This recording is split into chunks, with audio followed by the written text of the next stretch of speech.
Guys ഇവിടെ തീ പിടിച്ചു. തീ അപാരമായി തീ പിടിച്ചു.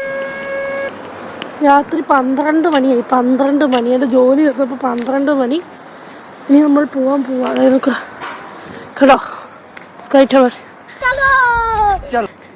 അങ്ങനത്തെ ഒരു പേടിപ്പെടുത്തുന്ന ഒരു ഷിഫ്റ്റ് ആയിരുന്നു കേട്ടോ. ഇവിടെ ഇങ്ങനെ തീ പിടിക്കുന്ന ഫയർ എഞ്ചിൻ പോകുന്നൊക്കെ ഞാൻ കുറേ കണ്ടിട്ടുണ്ടെങ്കിൽ ആദ്യമായിട്ടാണ് ഞാൻ ജോലി ചെയ്യുന്ന സ്ഥലത്ത് തീ പിടിക്കുന്നത് കേട്ടോ. അപ്പോൾ ഞാൻ ഇതുപോലെ കറുത്ത ഉടുപ്പുകളെ കാണുമ്പോൾ അവർ പുറകെ അങ്ങ് വെച്ച് പിടിക്കും. അവിടെ ആയിരിക്കും എൻ്റെ ജോലി ഉണ്ടാവും മോസ്റ്റ്ലി. വെന്യൂൻ്റെ 7 അയലത്തോട്ട് എത്തുമ്പോൾ തന്നെ ഇത് ഇങ്ങനെ ചെക്കിൻ ചെയ്യണം കേട്ടോ. Hello.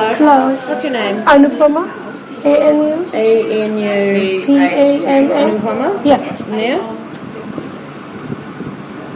Got your band? Alright, just on the left, thank you. Oh, sorry. എല്ലാം പൊതുവെ സർനെയിം വെച്ചായിരിക്കും കേട്ടോ എല്ലാവരും കോൾ ചെയ്യും. അതുകൊണ്ട് തന്നെ എല്ലാവരും നെയ്യാർ എന്നാണ് എന്നെ വിളിക്കുന്നത്. എൻ്റെ പേര് നായർ എന്നാണെങ്കിലും എല്ലാവരും നെയ്യാർ എന്നാണ് വിളിക്കുന്നത്. പിന്നെ നായറിനേക്കാളും നല്ല നെയ്യാറാണെന്ന് തോന്നിയതുകൊണ്ട് ഞാനൊന്നും പറയാറില്ല കേട്ടോ. എന്താണെങ്കിലും ഇതൊക്കെ ആയിരുന്നു കേട്ടോ വെന്യൂ. അടിപൊളി വെന്യൂ ആയിരുന്നു. ഒരു അവാർഡ് ഫംഗ്ഷൻ ആയിരുന്നു. അതിൻ്റെ ഒരു ചെറിയൊരു സ്പാർക്ക് കാരണമാണ് ഞങ്ങളിങ്ങനെ ഇവാക്വേറ്റ് ചെയ്തുകൊണ്ടിരിക്കുന്നത്. അങ്ങനെ ഫയർ ഇവാക്വേഷനൊക്കെ നടന്നു കേട്ടോ. രാത്രി 12 മണിയിലൊരു ഷിഫ്റ്റ് ആയിരുന്നു. ആഫ്റ്റർ പാർട്ടി എത്തുന്നതിന് തൊട്ട് മുന്നേ ആയിരുന്നു ഈ സ്പാർക്ക് ഉണ്ടായിരുന്നു. അതുകൊണ്ട് തന്നെ നല്ല പേടിയായി ശരിക്കും. എല്ലാവരും മുകളിൽ നോക്കിക്കൊണ്ട് നിൽപ്പുണ്ടായിരുന്നു. എന്തിനാ ഇവർ മുകളിൽ കൊണ്ട് നോക്കിക്കൊണ്ടിരിക്കണമെന്ന് എനിക്ക് മനസ്സിലായിട്ടുണ്ടായിരുന്നില്ല. ഞാൻ അവിടെ നിന്ന് ഗ്ലാസും എല്ലാം പറക്കിക്കൊണ്ടിരിക്കുമായിരുന്നു കേട്ടോ.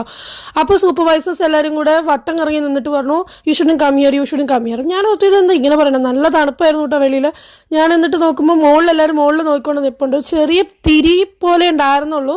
ഞാൻ ഓർത്തത് നമ്മുടെ ഈ അവാർഡ് ഫംഗ്ഷൻസിലൊക്കെ ആഫ്റ്റർ പാർട്ടിയിലൊക്കെ ക്രാക്കേഴ്സൊക്കെ പൊട്ടിക്കുന്ന പോലെ എന്തെങ്കിലും പരിപാടി ആയിരിക്കും. പക്ഷേ ഇവിടെ ആ പരിപാടിയൊന്നും നടക്കില്ല. പിന്നെ ട്രെയിൻ പോകുന്നുണ്ട്. ഇത് വെളിയിൽ നമ്മുടെ വെന്യൂൻ്റെ വെളിയിലാണ് കേട്ടോ. മഞ്ഞെന്നൊക്കെ പറഞ്ഞ് 1.5 മഞ്ഞായിരുന്നു. ഭയങ്കര തണുപ്പായിരുന്നു കേട്ടോ. എന്താണെങ്കിലും നമുക്കിപ്പോൾ പണി ചെയ്തല്ലേ പറ്റുള്ളൂ. അങ്ങനെ ഫയർ എഞ്ചിൻ വന്ന് ഫയർ നോക്കിയിട്ട് ഇൻസ്പെക്ഷൻ. ഫയർ അന്നേരം തന്നെ അണച്ചു. തീ അന്നേരം തന്നെ അണച്ചായിരുന്നു. പക്ഷേ നമുക്ക് ഫയറിന് ഇൻസ്പെക്ഷൻ കഴിഞ്ഞാൽ മാത്രമേ തിരിച്ച് ജോലിക്ക് കയറാൻ പറ്റുള്ളൂ കേട്ടോ. നമ്മൾ ഫുഡ് ക്ലിയറിംഗ് ഒക്കെ ചെയ്തുകൊണ്ടിരുന്ന സമയത്തായിരുന്നു ഇത് ഉണ്ടായിരുന്നത്. തീ വരുന്നതുകൊണ്ട് ശരിക്കും ഞാനൊന്ന് ഞെട്ടി ആദ്യം. കാരണം ഞാൻ ആദ്യമായിട്ടാണ് ഫയർ ഇവാക്വേഷൻ്റെ ഒരു ഇതൊക്കെ ഇവാക്വേറ്റ് ചെയ്തു. എന്നിട്ട് തിരിച്ച് ജോലി ചെയ്തോളാൻ പറഞ്ഞു. അത് പിന്നെ അങ്ങനെയല്ലേ നമ്മൾ പണിയാനല്ലേ വന്നത്. അപ്പോൾ നമ്മൾ പണിയാൻ തിരിച്ചു പോകും. അപ്പോൾ ഫയർ വാക്കേഷൻ കഴിഞ്ഞ് തിരിച്ചു വന്നു. തിരിച്ച് ജോലിക്ക് കയറി കേട്ടോ. അത് കഴിഞ്ഞിട്ട് ഇതെല്ലാം ക്ലീൻ ചെയ്യേണ്ടത് നമ്മുടെ ഡ്യൂട്ടിയാണ്. നമ്മളിതെല്ലാം ക്ലീൻ ചെയ്തുകൊണ്ടിരുന്നതിൻ്റെ ഇടയിൽ കുറച്ച് ലേറ്റായതിൻ്റെ ഒരു വിഷമവും ദേഷ്യവും എനിക്കുണ്ടായിരുന്നു കേട്ടോ. എന്താണെങ്കിലും തണുപ്പ് കാരണം സഹിക്കത്തില്ലായിരുന്നു. ഭയങ്കര തണുപ്പായിരുന്നു. എന്തായാലും ഷിഫ്റ്റ് നല്ലതായിരുന്നു കേട്ടോ. അങ്ങനെ ഞാനിന്ന് ഫ്ലെമിംഗോ പിടിച്ച് പോകാമെന്ന് ഓർത്ത. കാരണം എനിക്ക് നടക്കത്തില്ലായിരുന്നു. അതുപോലെ തന്നെ ഇതാണ് കേട്ടോ ഇവിടുത്തെ ഫ്ലെമിംഗോ. അപ്പോൾ ഇത് പിടിച്ച് പോകാമെന്ന് ഓർത്തിട്ട് ഞാൻ വല്ല ഇതിന് പോകാമെന്നൊക്കെ ഓർത്ത് വന്നിട്ട് സാധനങ്ങളൊന്നും കിട്ടുന്ന കാലം. കാരണം ഇവിടെ ശനിയാഴ്ചകളിൽ ഈ സാധനം വർക്ക് ആവാറില്ല കേട്ടോ. ശനി ഞായർ ദിവസങ്ങളിൽ 10 to 5 വരെ, 10 മണി രാത്രി 10 തൊട്ട് 5 വരെ ഈ സാധനം ഓടാറില്ല. പിന്നെ നടന്നും കുറച്ച് കഴിഞ്ഞിട്ട് എനിക്ക് ഒരു സാധനം ഒരു ഏരിയ എത്തിയപ്പോഴേക്കും അത് വർക്കാവാൻ തുടങ്ങി. അങ്ങനെ ഞാൻ അത് പിടിച്ചാട്ടോ വീട്ടിൽ കയറിയത്.